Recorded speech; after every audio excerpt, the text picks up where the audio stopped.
আমরা 2 গোল পিছিয়েও আবার 1 গোল শোধ করেছিলাম, চেষ্টা করেছিলাম আবার ড্র করার জন্য। তো সেটার জন্য আমি ডেফিনেটলি ইমপ্রেসড আমার প্রত্যেকটা খেলোয়াড়কে নিয়ে। আমরা যেটা আগে বলেছিলাম যে আমরা সবসময় চেষ্টা করব দর্শকদের জন্য ভালো পরিবেশ ক্রিয়েট করার জন্য। তো সেখানে আমি ধন্যবাদ জানাচ্ছি আইনশৃঙ্খলা রক্ষা বাহিনী যারা ছিলেন, পুলিশ, সোয়াট এবং আর্মিদের কর্মকর্তারা এবং আনসার। তবে আমরা সবাই জানি যে কিছু কিছু ফ্যান ইচ্ছাকৃতমূলক চেষ্টা করেছে পরিবেশটাকে নষ্ট করার জন্য। আমরা করতে দিই নাই, বা আগামীতে আমি বিশ্বাস করি আমরা আর একটু কঠোর পদক্ষেপ নিতে হবে। একটু ম্যাচের জায়গায় আসি, সেখানে যে 3-4-6 জন প্রবাসী খেলেছেন তার মধ্যে সমিত এবং হামজা আর ফাহমিদুলকে নিয়ে বেশি আগ্রহ ছিল।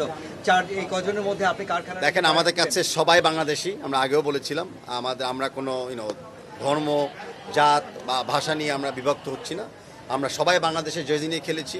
প্রত্যেকটা প্লেয়ার আন্তরিকতার সাথে চেষ্টা করেছিল খেলার জন্য।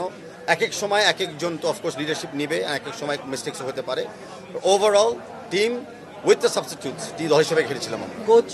কোচ জামাল ভুঁইয়াকে খেলার নেই, সেই জন্য দর্শকদের মধ্যে ভক্তদের মধ্যে ক্ষোভ রয়েছিলেন। সেই জায়গায় আসলে কোচের যে একটা কন্ট্রোভার্সি তৈরি হয়েছে, এটাকে কীভাবে নিয়ে না দেখেন, আমরা আমাদের ওই শব্দগুলোকে একটু স্পেসিফিকভাবে চুজ করে নিই। আমি বিশেষ করে বলি যে আমাদের মাত্র 11 জন খেলোয়াড় খেলতে পারে এক এক সময়। আমরা আগে থেকে জানতাম যে এবার ওই 11 জনকে বাছাই করাটা অত্যন্ত ডিফিকাল্ট হবে। তো আমাদের ম্যাচ প্লেটাই ডিক্টেট করে দিয়েছে কারা খেলবে কারা খেলবেন না।